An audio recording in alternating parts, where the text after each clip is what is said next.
Have you ever heard about oil pulling? At the end of this video, we'll show you how to do the process of oil pulling. Before that, please subscribe and click the notification button to notify you for upcoming video.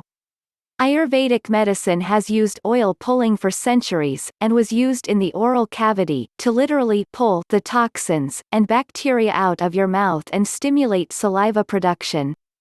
It has been shown offers a wide range of benefits to cure tooth decay, and also help with bad breath, whiten teeth naturally, prevent cavities, strengthen your jaw, and improve your gums.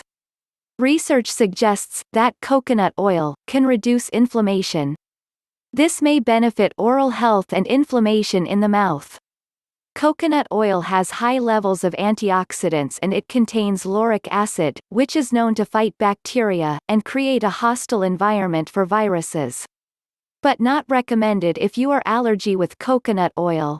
And also not safe for children and pregnant women.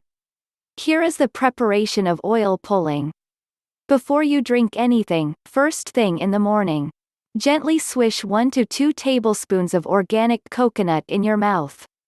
Pull the oil between your teeth, and all around your mouth for 10 to 20 minutes. Then spit out, and never swallow the oil, cause it's full of bacteria, and immediately rinse your mouth with warm water. You can add salt for added antimicrobial properties. Don't skip brushing and flossing. Do this oil pulling once a day for 7 days, to see visible result. Oil pulling should never replace dental visit routine, and traditional home oral care. Please give us a thumbs up. Subscribe, and click the notification button, to notify you for upcoming video. Thank you.